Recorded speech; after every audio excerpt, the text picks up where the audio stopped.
Amados irmãos, bom dia. Para quem eu ainda não dei bom dia, que o Senhor possa nos abençoar nessa manhã, ao meditarmos na sua santa e bendita palavra. Eu gostaria de... Hoje é nosso último estudo na nossa revista sobre os profetas, principalmente sobre os profetas menores. E hoje nós vamos falar um pouco sobre aquele que é considerado o último profeta, digamos, daquela última geração profética, já agora no Novo Testamento, que é João Batista, como aquele que fora profetizado, inclusive pelo profeta Isaías, e ele vem para preparar o caminho para o Messias. Então, hoje vamos falar sobre João Batista, que é o último profeta, digamos assim, desse período profético, que vem desde o Antigo Testamento, de muito tempo, mais de 700 anos já no Antigo Testamento, e o último deles, nessa mesma linha, revelacional, é João Batista. E eu gostaria de convidar os irmãos a abrirmos juntos a palavra de Deus no Evangelho de Lucas, no capítulo de número 3.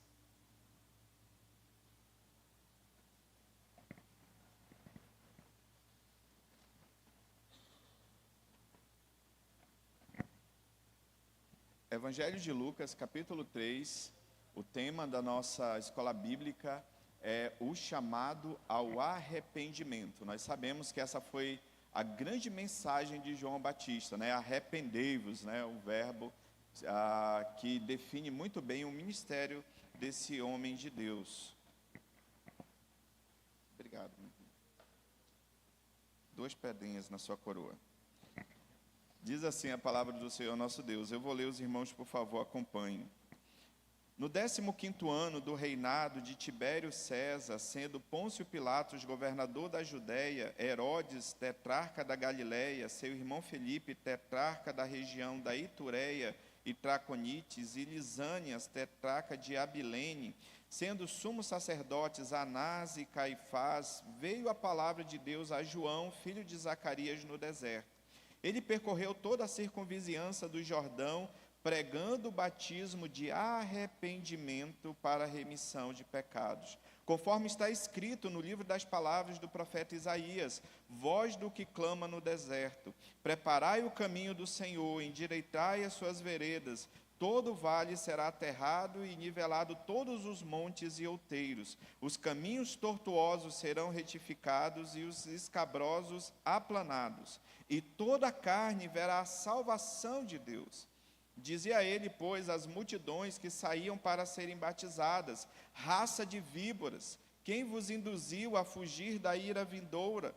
Produzi, pois, frutos dignos de arrependimento, e não comeceis a dizer entre vós mesmos: temos por pai Abraão, porque eu vos afirmo que destas pedras Deus pode suscitar filhos a Abraão. E também já está posto o machado à raiz das árvores. Toda árvore, pois, que não produz bom fruto, é cortada e lançada no fogo. Então as multidões o interrogavam, dizendo: que havemos, pois, de fazer?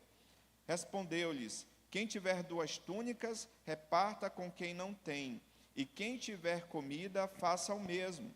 Foram também publicanos para serem batizados e perguntaram-lhe: mestre, que havemos de fazer? Respondeu-lhes: não cobreis mais do que o estipulado. Também soldados lhe perguntaram: e nós que faremos? E ele lhes disse: a ninguém maltrateis, não deis denúncia falsa e contentai-vos com o vosso soldo. Estando o povo na expectativa e discorrendo todos no seu íntimo a respeito de João, se não seria ele, porventura, o próprio Cristo, disse João a todos: eu, na verdade, vos batizo com água, mas vem o que é mais poderoso do que eu, do qual não sou digno de desatar-lhe as correias das sandálias. Ele vos batizará com o Espírito Santo e com fogo. A sua pá ele a tem na mão, para limpar completamente a eira e recolher o trigo no seu celeiro. Porém, queimará a palha em fogo inextinguível. Assim, pois, com muitas outras exortações, anunciava o evangelho ao povo. Mas Herodes, o tetrarca, sendo repreendido por eles, por causa de Herodias, mulher de seu irmão, e por todas as maldades que o mesmo Herodes havia feito, acrescentou ainda sobre todas a de lançar João no cárcere. Senhor Deus e eterno Pai, estamos diante da Tua palavra nessa manhã. Por isso nós rogamos ao Senhor que fale conosco, Senhor, por intermédio da Tua santa e bendita palavra, que haja exortação, que haja arrependimento, que haja, Senhor, quebrantamento, edificação nas nossas vidas por meio da Tua palavra. Eu te peço, Senhor, seja gracioso com o Teu servo, eu preciso do Senhor, preciso do Teu auxílio para transmitir o que Tu queres nessa manhã, e que todos nós, ao sairmos daqui, possamos ter a certeza de que ouvimos a Tua voz e que vamos praticar e viver a Tua palavra em nossas vidas. Ser conosco, nos abençoa, em nome de Jesus é que nós oramos. Amém e amém. Amados irmãos, eu fiz questão de fazer toda a leitura, dos 20 versículos, porque de fato é importante para entendermos a lição. Os irmãos já conhecem muito bem a história de João Batista, essa figura extremamente estranha, aqueles dias ele se vestia a sua roupa, de pelos, de camelo, e ele tinha um cinto de couro, e ele se alimentava de gafanhotos e mel silvestre. Não sei se aqui alguém já comeu gafanhoto, mas era a alimentação dele, era a dieta dele. E, baseado no texto que nós lemos, havia uma grande expectativa naqueles dias da vinda do Messias. Tanto é que quando João ele começa a batizar, e o batismo dele era um pouco diferente, porque entre o período do Antigo Testamento e o Novo Testamento, um período que chamamos de período interbíblico, de 430 anos, que a gente chama de anos de silêncio, da voz profética, não há registro na Escritura, mas historicamente nós sabemos que os judeus passaram a ter uma prática de batizar as pessoas para ingressá-las no judaísmo. E era esse batismo que João Batista estava fazendo ali, principalmente no Rio Jordão. E ele aparece como, nós sabemos, como aquele que trouxe uma mensagem muito dura, não é verdade? Até corajosa. Certamente, se João Batista vivesse no nosso tempo, a própria igreja iria decapitá-lo, porque a igreja dos nossos dias, elas não suportariam a mensagem de João Batista. Porque nós vivemos dias de crise até na igreja, onde as pessoas elas não querem ter o seu pecado confrontado.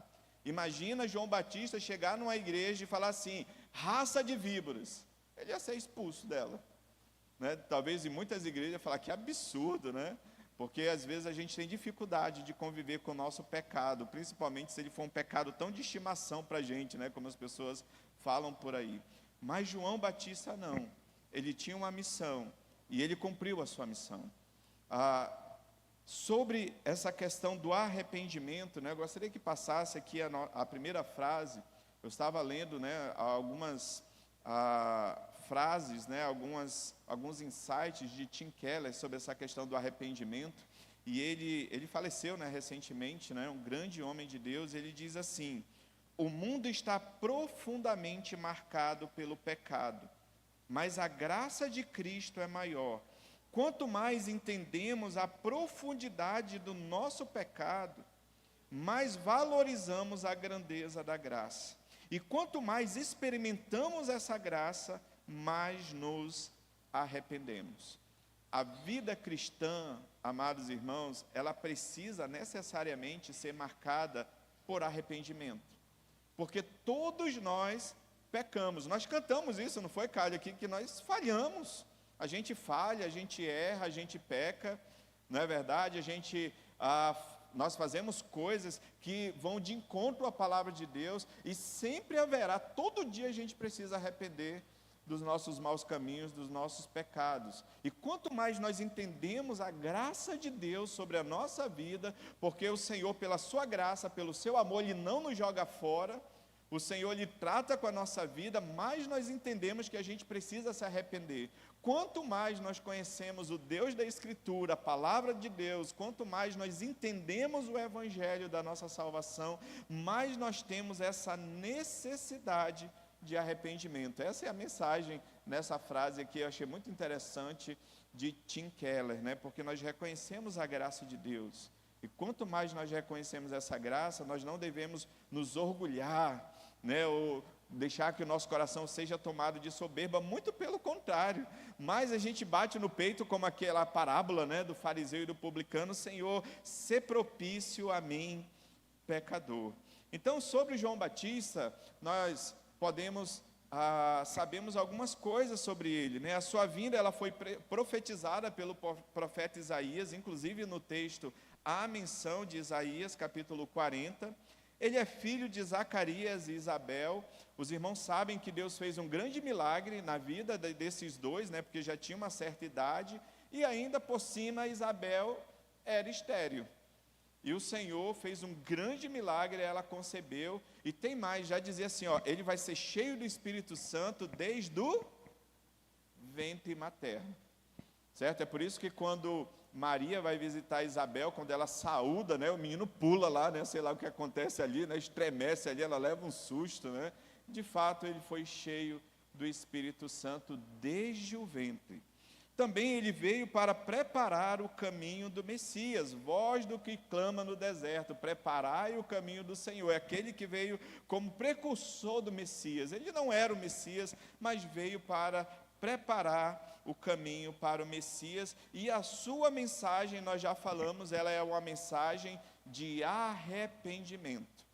Arrependimento, né, a palavra principal aqui é a metanoia, né, ou mudança de mente, mudança de atitude, mudança de vida. E isso que nós precisamos, e era essa mensagem de João Batista, era uma mensagem de arrependimento.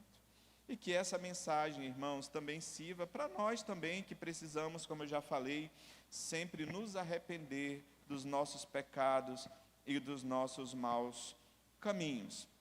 Então, na nossa revista, nós vamos ver o seguinte, ó, aí na parte da atualização, se você tem a sua revistinha, ó, com base em Lucas, capítulo 3, de 1 a 20, o texto que lemos, podemos afirmar que a pregação de João Batista é atual pelas seguintes razões.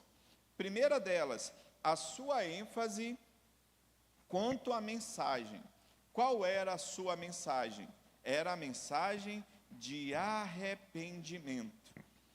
Certo? O tema principal da mensagem de João é esse, e a respeito deles ele fala o seguinte, dessa mensagem: a chamada ao arrependimento preparatório para a vinda do Messias. Capítulo 3, no versículo 6, diz assim: e toda a carne verá a salvação de Deus. Então ele vem para preparar as pessoas para aquele que estava chegando, que na verdade já estava presente, mas ainda haveria de se manifestar logo posteriormente. E ele veio a anunciar esse evangelho, não mais o evangelho das obras, mas o evangelho da graça, para que as pessoas fossem salvas pelo Messias que estava vindo. Então ele pregava para que as pessoas se arrependessem, isto é, mudassem de vida, mudassem de mente e mudassem de propósito antes que o Messias viesse ao mundo.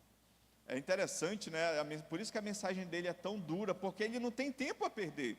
A sua mensagem, designada pelo próprio Deus, era essa mensagem. As pessoas estavam vivendo como elas achavam que deveriam viver, e mesmo aquelas pessoas que eram o povo de Deus, o povo de Israel, havia se esquecido do Senhor. Vemos isso na vida dos saduceus, dos fariseus, por exemplo, que até hoje os israelitas, os judeus esperam o Messias. Aqueles que não se converteram ainda esperam pelo Messias. Eles não criam que aquele era o Messias que veio. E quando Jesus começa a curar, quando Jesus começa a ensinar, eles começam a perseguir o Messias. Então, a mensagem de João, ela é extremamente propícia para aqueles dias, mas ela é extremamente propícia para os nossos dias. Porque esse mundo está completamente mergulhado no mal, no pecado. E às vezes esse mal, esse pecado, se não cuidarmos, isso entra na nossa vida também, isso entra na nossa igreja também. Por isso que a mensagem dele parece que, como a dos outros profetas, foi escrita hoje pela manhã. e ela é mais atual do que o jornal que saiu hoje. Então, ele vem para que as pessoas tivessem essa mudança de vida, mudança de atitude. E ele toma essa palavra para que as pessoas se arrependessem. E ele tem ameaças àqueles que não se arrependem. Versículos de 7 até o 9. Dizia ele, pois as multidões que saíam para serem batizadas. Olha a mensagem de João Batista. O que ele dizia?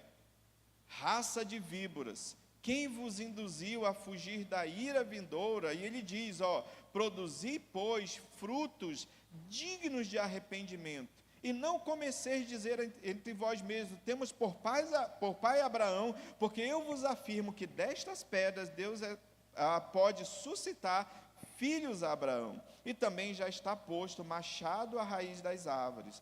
Toda árvore, pois, que não produz bom fruto, é cortada e lançada no fogo. Produzi, pois, frutos dignos de arrependimento. Percebam que João Batista, ele não está falando de um arrependimento superficial. Porque às vezes a gente fala assim, tudo bem, eu estou arrependido. Aí passa um tempinho, a gente faz a mesma coisa. Aí a gente fala, estou arrependido. A gente passa um tempinho e faz de novo, né? Arrependimento, irmãos, é mudança sincera e verdadeira de vida. Mudança sincera e verdadeira de atitudes.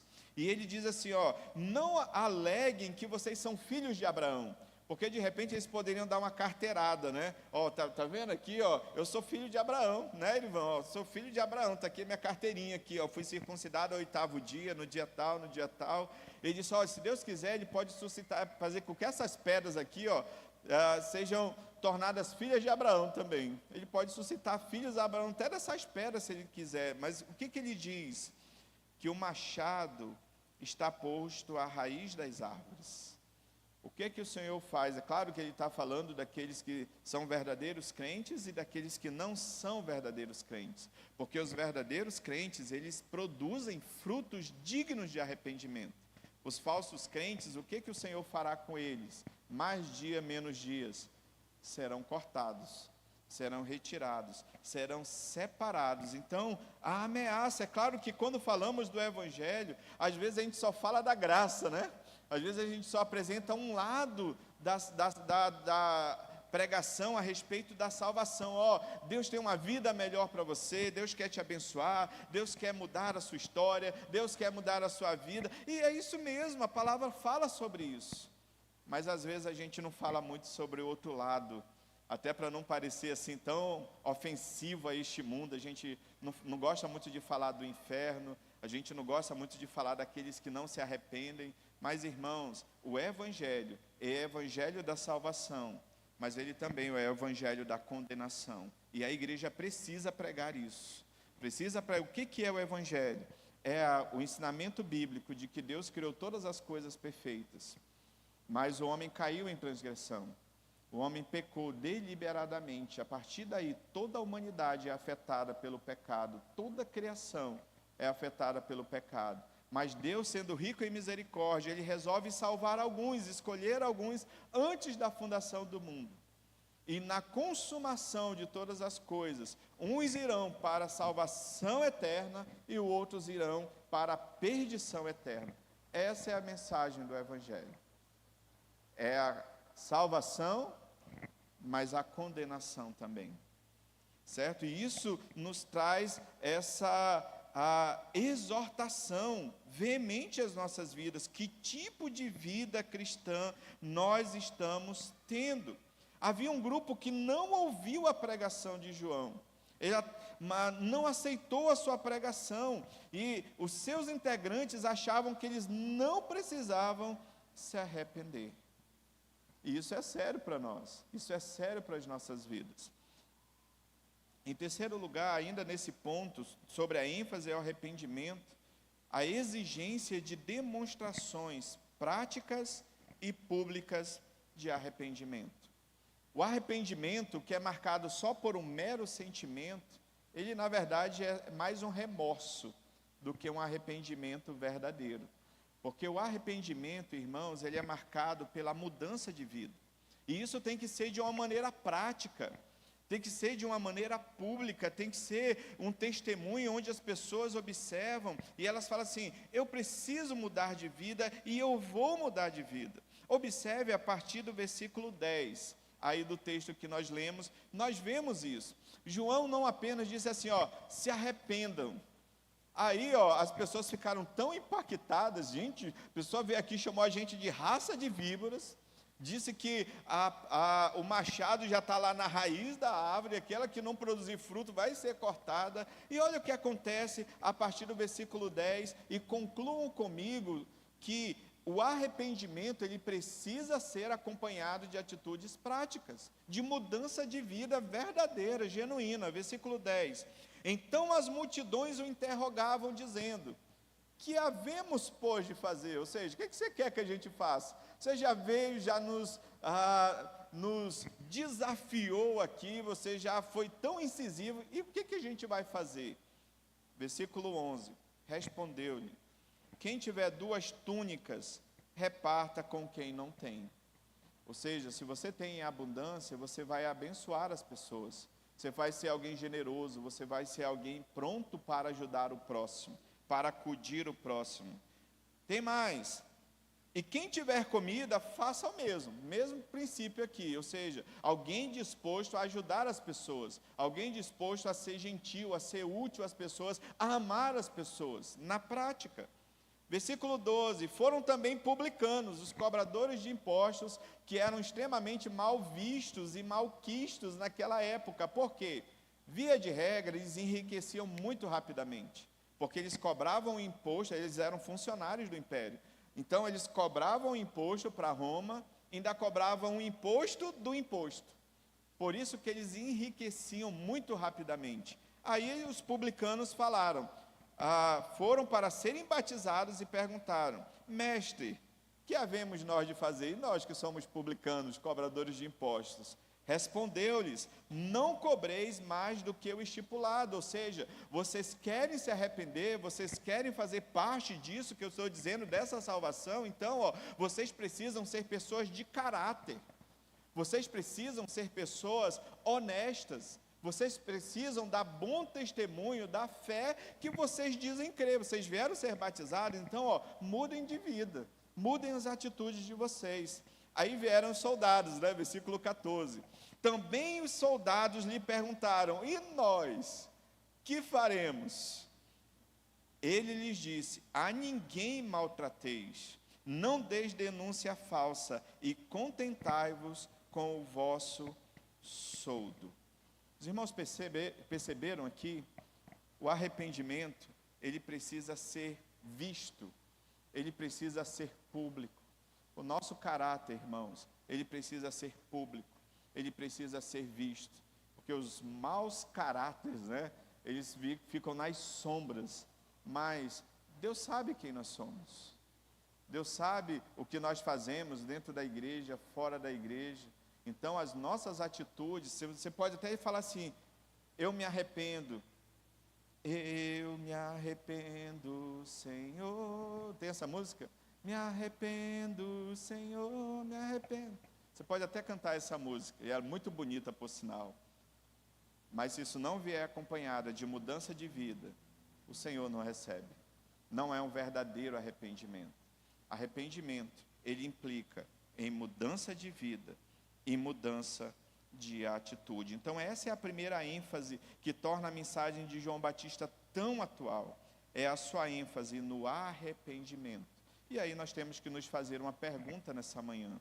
Será que há coisas na nossa vida pelas quais a gente precisa de arrependimento? Que a gente precisa rever, que a gente precisa repensar à luz do Evangelho, à luz da palavra, à luz deste texto?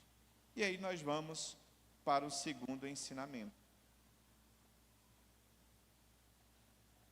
que é a sua ênfase quanto ao estilo de vida e ao testemunho. Uma vez que eu me arrependo, agora eu preciso ter um estilo de vida cristão, um estilo de vida que agrade ao Senhor. Então, diz aí nessa parte, João pregou e testemunhou.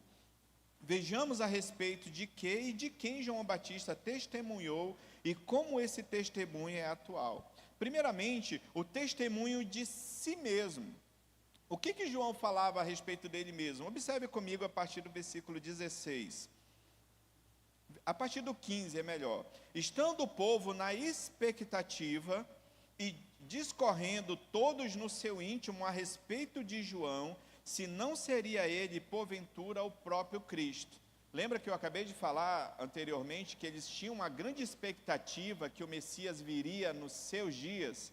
Então, quando chega João Batista com essa mensagem do Evangelho aqui, eles falam assim, será que não é ele o Cristo? Aí olha o que João vai falar de si mesmo. Disse João a todos, eu na verdade vos batizo com água, mas vem o que é mais poderoso do que eu, do qual não sou digno de desatar-lhe as correias das sandálias. Ele vos batizará com o Espírito Santo e com fogo. Então, qual era o testemunho de João a respeito de si mesmo? Era de um servo de Deus. Era de alguém que fala, e nos outros evangelhos, ele fala assim, eu não sou o Cristo. E nesse daqui ele traz um detalhe, ele é mais poderoso do que eu. É impressionante como às vezes tem até crentes que se acham mais poderosos do que Cristo, né? Por aí, né?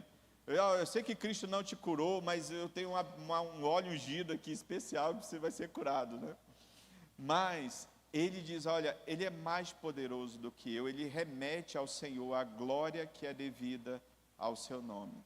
Aí, irmãos, ele tem uma passagem, uma parte do versículo ali, eu não sou digno de desatar-lhe as correias das sandálias. Essa frase, irmãos, ela é para mim é a frase que quebranta o meu coração nesse texto. Porque sabe quem fazia isso naqueles dias? Eram escravos. Eles eram aqueles que desatavam as correias das sandálias dos seus senhores, lavavam lá os pés, ou colocavam água para que eles lavassem os pés. Era o escravo que fazia isso. João diz que ele não é digno nem de ser escravo do Senhor. Vocês perceberam isso? Entendem isso? Ele disse, olha, ele é muito mais poderoso do que eu. Eu não sou digno nem de ser escravo dele. Irmãos, ser um doulos, que é a palavra grega para escravo, para servo, é o que nós somos, é como somos chamados na Bíblia. Irmãos, isso é muito mais do que a gente nem é digno de ser servo do Senhor. A gente nem merece, porque a gente peca tanto, a gente erra tanto. E isso daqui eu acho que tem uma grande lição de humildade para nós nessa manhã, não tem? Nós que por vezes somos tão soberbos, pensamos tanto, de maneira tão elevada sobre a gente mesmo, que a gente às vezes se acha melhor que os nossos irmãos, às vezes a gente olha os nossos irmãos de cima para baixo, como sendo superior a eles, e João Batista, ele chega e diz, eu não sou digno, nem de ser escravo do Senhor. Irmãos, a gente precisa aprender com isso.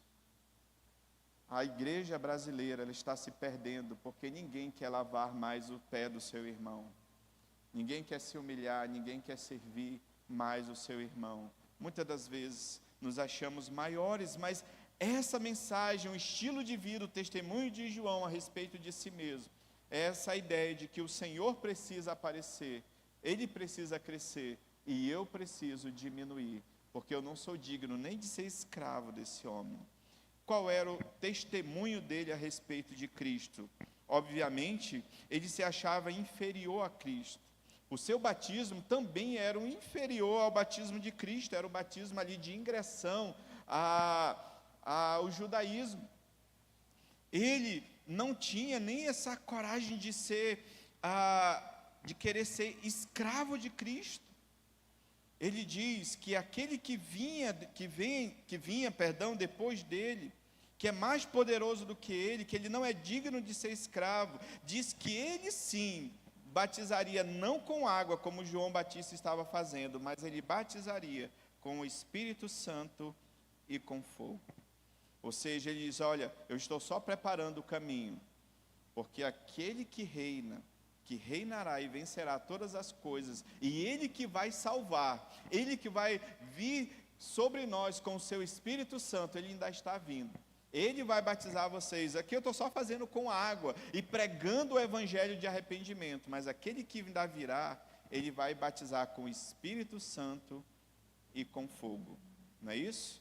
Batizar com o Espírito Santo não significa que a pessoa vai falar novas línguas, que ela vai pular, que ela vai rodopiar, que ela vai entrar no corredor de fogo. Batismo com o Espírito Santo é quando o Senhor converte a pessoa, quando o Senhor regenera a pessoa, o Espírito vem e habita na pessoa, e nós passamos a ser templo do Espírito Santo. Isso é ser batizado com o Espírito Santo. Já a segunda expressão, os irmãos que são mais estudiosos, né, temos aqui o grande teólogo erudito, Paulo Renan, sabe que essa expressão com fogo, ela é um pouco controversa no meio teológico. A grande maioria dos teólogos reformados entendem que o batismo com fogo, até à luz do contexto que nós lemos, representa o juízo de Deus sobre as pessoas que não querem se arrepender, sobre aquelas pessoas que não têm o arrependimento. E o contexto parece favorecer essa interpretação, porque diz, o Senhor Jesus, ele vai separar, ele vai pegar o trigo, vai recolher no celeiro, e o que irmão Geraldo ele vai fazer com a palha? Vai queimar.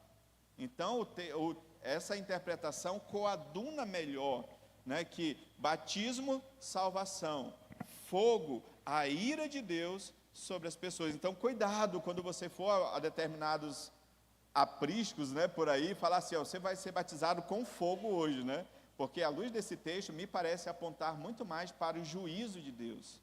Agora, irmãos, tem uma interpretação, não desse texto, esse texto parece favorecer essa interpretação, mas em Isaías, nos profetas, Paulo, quando fala à igreja de Corinto, ele fala que nós somos purificados por meio do fogo. Não é isso lá das obras, né, teólogo Paulo Renan, né? Manifesta será a obra de cada um veja como edifica, um com pedras preciosas, palha, feno, todavia elas serão provadas por meio do fogo. Então, o fogo, biblicamente, ele tem também essa ação de purificar a nossa vida, certo? Então, isso é importante que se diga para sermos justos aqui no texto. Contudo, a interpretação à luz do contexto favorece que batizar com o Espírito Santo se refere à salvação que seria trazida pelo Messias, que estava vindo, estava chegando, e o fogo seria o juízo de Deus, aquele que traria juízo. Recolhe o trigo, né, os crentes no celeiro, e a palha ele queima. Salvação e condenação. E a respeito do Evangelho, irmãos, em terceiro lugar, o testemunho dele sobre o Evangelho, versículo 18. Assim como muitas outras exortações, anunciava o Evangelho ao povo. O que João Batista pregava? O Evangelho. Não era outra palavra, não era historinhas, não era outras doutrinas. João Batista pregava apenas o Evangelho ao povo, que eu acabei de citar anteriormente. O Evangelho da criação, queda, redenção e consumação de todas as coisas. Era essa a mensagem deles, e apenas essa. E por fim, irmãos, a sua ênfase quanto ao compromisso e à fidelidade.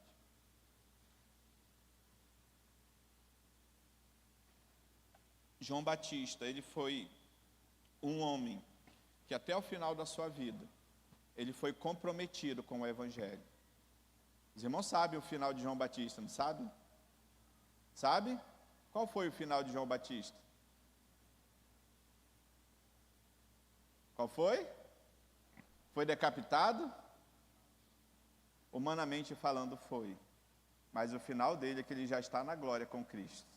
E vai viver para sempre no novo céu e na nova terra. E se nós vamos viver lá também, nós vamos conhecer João Batista pessoalmente, para a glória de Deus. Mas olha a ênfase daquele homem no seu compromisso, na sua fidelidade a Deus. Visto de duas formas. Primeiro, por denunciar o erro, versículo 19. Mas Herodes o tetrarca, sendo repreendido por ele por causa de Herodias, mulher de seu irmão, e por todas as maldades que o mesmo Herodes havia feito, e aquela de pôr também, versículo 20, lançar João no cárcere. Os irmãos conhecem a história, né? Herodes até demonstrava uma certa simpatia por João Batista. Ele ouvia, mas naquela festa lá, em que Herodias estava dançando lá, a filha dela dançando, e aí ele comete o equívoco, o erro terrível de fazer assim, o que você quer? Me pede, eu vou te dar até se for a metade do meu governo, né? Tetrarca era uma espécie de governador da época. E aí qual foi o pedido? Eu quero que você me traga aqui a cabeça de João Batista. E João foi preso e morreu por causa do seu testemunho. Mas ele, irmãos, não abriu mão de falar a verdade, de denunciar o pecado, de denunciar o erro. Irmãos, pecado continua sendo uma séria e grave ofensa à santidade do nosso Deus. O Senhor leva muito a sério essa questão de pecado. Os homens de Deus levam muito a sério essa questão de pecado. E mesmo diante de uma autoridade, João Batista não se calou. Só, você está errado, você é um adúltero. Ele começou a falar todas as maldades, todos os pecados que ele estava fazendo. Ele olha para a multidão e fala assim, raça de víboras. O machado já está aí, viu? Aquele lá, Cristo vai recolher o seu trigo no celeiro, mas a palha ele vai queimar. Olha, ele vai batizar com o Espírito Santo, mas com fogo também, ele vai descer ira sobre vocês. Ele pregou o Evangelho. O seu compromisso, irmãos, era com o Senhor e não com aquelas pessoas. O seu compromisso é com Deus, irmãos, acima de tudo. Mais do que é com as pessoas. Por isso que a igreja verdadeira, ela não pode ter medo de denunciar o pecado. Vai trazer consequências? Vai. Porque as pessoas, elas não querem ser confrontadas no seu pecado. Elas não querem que mexa com elas. Elas não querem que você as afronte com a palavra. Isso tem sido cada vez mais ofensivo. Isso é muito ofensivo fora da igreja. Mas o que pasma a gente é que isso às vezes está sendo muito ofensivo dentro das igrejas também. As pessoas, elas não suportam ouvir, falar, à luz da palavra de Deus, você está errado. Muita gente não suporta, e a palavra de Deus diz que nos últimos dias não suportariam a sã doutrina. Mas o homem de Deus, irmãos, ele é fiel a Deus, mesmo que isso custe ter que pagar o preço pela sua fidelidade. E por causa da sua fidelidade, João Batista, ele é preso e depois ele é decapitado, assim como muitos crentes foram mortos por causa do seu testemunho. Muitos crentes foram estraçalhados nas arenas por leões, esfaimados, famintos de carne, e eles não retrocederam no seu testemunho.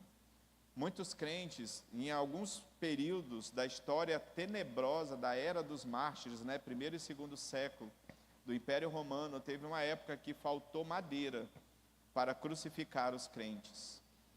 E alguns imperadores incendiavam os crentes, os cristãos, pelas estradas de Roma, só para que a cidade ficasse um pouco mais iluminada.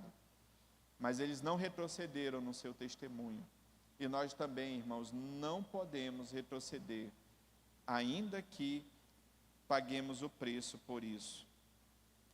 No Evangelho de Mateus, capítulo 5, no Sermão do Monte, Jesus ele ensina que ele fala a partir do versículo 9, dizendo: bem-aventurados os pacificadores, porque serão chamados filhos de Deus. Bem-aventurados os perseguidos por causa da justiça, porque deles é o reino dos céus. Bem-aventurados sois, quando por minha causa vos injuriarem e vos perseguirem, e mentindo disserem todo mal contra vós. Regozijai-vos e exultai, porque é grande o vosso galardão nos céus, pois assim perseguiram os profetas que vieram antes de vocês. Esse é o testemunho que João Batista carregou até o final da sua vida. E é o testemunho, irmãos, que nós devemos carregar. E algumas coisas para nós pensarmos aqui rapidamente, já estamos encerrando. algumas coisas para nós refletirmos, né? A revista nos traz isso, e a primeira delas é: em sua comunidade de fé, os frutos dignos de arrependimento têm se tornado evidentes? Para a gente pensar, será que na minha vida cristiano, esse testemunho, essa vida cristã, esse estilo de vida, esse arrependimento, essa mudança de vida, metanoia, essa mudança de mente e de atitude, será que ela é perceptível na minha vida, na nossa comunidade, na nossa igreja? Para nós refletirmos nessa manhã. A segunda coisa, denunciando o erro, sem ser um moralista e sem realizar milagres, João Batista atraiu multidões tomadas de quebrantamento. É possível fazer o mesmo hoje? Interessante isso, né? Que ele não era um moralista, né? Ele não estava apenas querendo detonar as pessoas, ele queria verdadeiramente que as pessoas se arrependessem.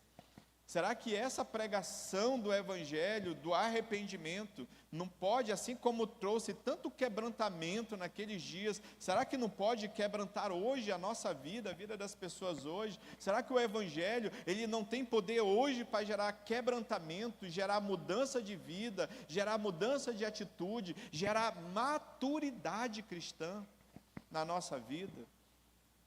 Pensemos nisso, irmãos. E aí tem a última, né? A 3, né? Pode colocar a 3. Que pecados flagrantes a igreja de hoje deve denunciar, seja internamente, seja externamente. Nós vemos tantas atrocidades aí nesse mundão afora. E cadê a igreja? Por que às vezes a gente não se manifesta? Por que às vezes a igreja presbiteriana do Brasil não se posiciona tanto contra tantas atrocidades que existem na nossa nação?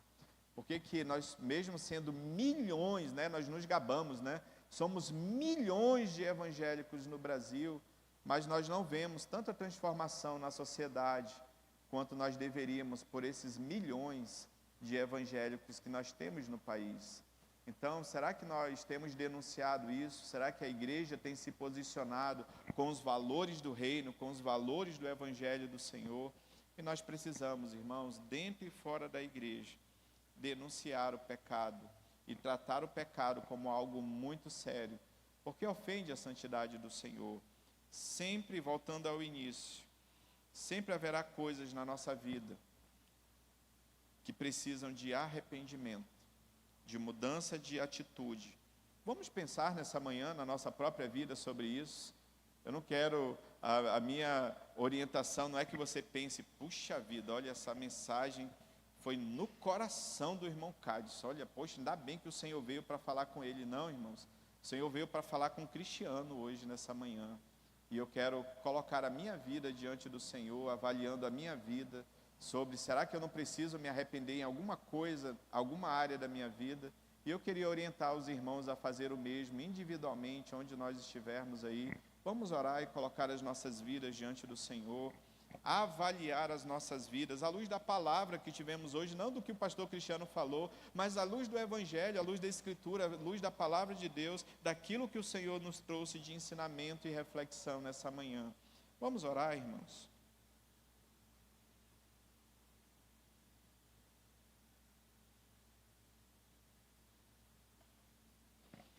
Senhor Deus e eterno Pai, nós te louvamos, nós te agradecemos pela tua graça, Senhor, que é melhor do que a vida.